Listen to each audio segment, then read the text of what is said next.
বুদ্ধির জেরে অপহরণের হাত থেকে নিজেকে রক্ষা করল শিলিগুড়ি 10 বছর এক শিশু। জলের মধ্যে ঘুমের ওষুধ খাইয়ে তন্দ্রাচ্ছন্ন করে শিশুটিকে নিয়ে যাওয়া হয় রাজগঞ্জের ফাঁটাপুকুরে। গাড়ি চালক গাড়ি থেকে নেমে শৌচকর্ম করতে যায়, সেই সময় শিশুটি তন্দ্রা কেটে যায়। যখন সে দেখে সে একটা গাড়িতে বসে রয়েছে একটা অচেনা জায়গায়, তখন শিশুটি বুঝতে পারে সে অপহৃত হয়েছে। তখনই শিশুটি উপস্থিত বুদ্ধি খাটিয়ে গাড়ি থেকে নেমে ছুটে চলে যায় সেখানে দাঁড়িয়ে থাকা এক ব্যক্তির কাছে। তাকে খুলে জানায় সব। ওই ব্যক্তির সাথে সাথে শিশুটিকে নিয়ে যায় ফাঁটাপুকুর ট্রাফিক গার্ডের কাছে। ততক্ষণে গাড়ি চালক বিপদ বুঝে চম্পট দেয়। ঘটনাটি ঘটেছে রাজগঞ্জ ব্লকের ফাঁটাপুকুর এলাকায়। শিশুটির বাড়ি শিলিগুড়ির শক্তিগড় এলাকায়। শিশুটির বাবা একজন টোটো চালক। জানা গেছে বুধবার সকালে শিশুটি শক্তিগড় মাঠে খেলায় মত্ত ছিল। খেলা সেরে বাড়ি ফেরার পথে হঠাৎই তার সামনে একটি 4 চাকা গাড়ি এসে থামে। গাড়ির চালক গাড়ি থেকে নেমে এসে শিশুটিকে আদর করে জল খেতে দেয়। শিশুটিও খেলতে খেলতে তেষ্টা পেয়ে গিয়েছিল, তাই কোনো কিছু না ভেবেই সেই জল খেয়ে ফেলে শিশুটি।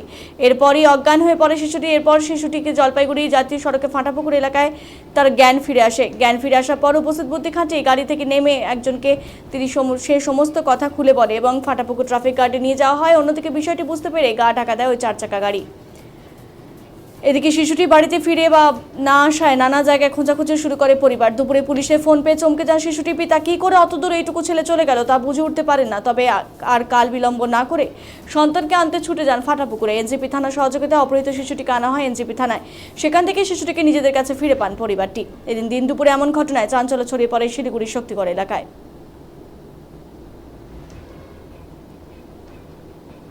আজকে 2টা-2:30টার দিকে আমার ফাঁটাপুকুর থেকে ফোন আসার পর আমাকে বলে যে আপনার ছেলে এখানে হারিয়ে গেছে।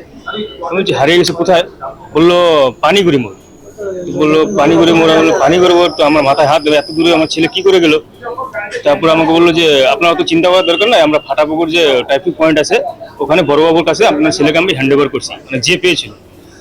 তো ওখানে গেলাম আমি আনতে যাওয়ার পর তারপরে আমি ছেলেকে জিজ্ঞাসা করলাম। ছেলে তখন আমাকে বললো, বাবা আমাদের শক্তিগড়ে অশোকনগর গলির থেকে আমাকে একটা মারুতি ভ্যান আমাকে জল খেতে বলছে। তো আমি জল খেলাম, জল খাওয়ার পর তারপরে আমার কিছু মনে নাই। তো ওখান থেকে তারপরে আমি যখন মোটামুটি এত দূর চলে আসার আমার হোশ আসছে। তারপরে ড্রাইভারটা বাথরুম করতে গেছে। বাথরুম করতে যাওয়ার পর আমি ওখান থেকে গাড়ির দরজাটা খুলে পালিয়ে গেছি। পালিয়ে যাওয়ার পর আমাকে একটা কাকু পেয়েছে ওখান থেকে।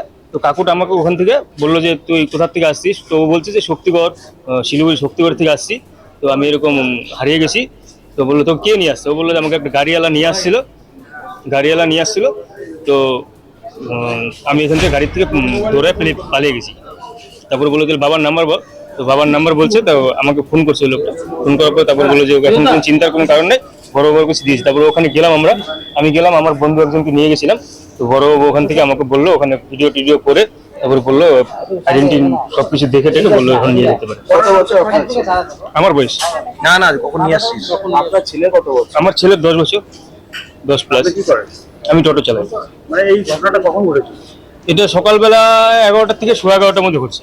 তো আমার কাছে ফোন আসছে মোটামুটি 2:30 থেকে 3টার মধ্যে। আমরা জীবনে ছোট থেকে বড় হলাম, জন্ম আমাদের অশোকনগরে, কোনোদিন শুনি নাই, এখন শুনতেছি। খুব আতঙ্কিত। আমি একটা মেয়ের বাবা, অনেকে ছেলেদের এখন বিয়ে হয়েছে, ওদের ছেলে পেলে হয়েছে। এখন আমরা কাজকর্ম ছেড়ে কি বাচ্চা কাচ্চা পাহারা দিব? ওইসব মানে যা শুরু হয়ে গেছে। এর আগে কিছুদিন আগে বাইক চুরি হলো, এগুলো তো হচ্ছে, চুরি জামে তো হচ্ছেই। আর বাচ্চা চুরি শুরু হয়ে গেল। থানায় এফআইআর করেছেন আপনারা? এই করলাম, এখন বড়বাবুর সঙ্গে কথা বলবো।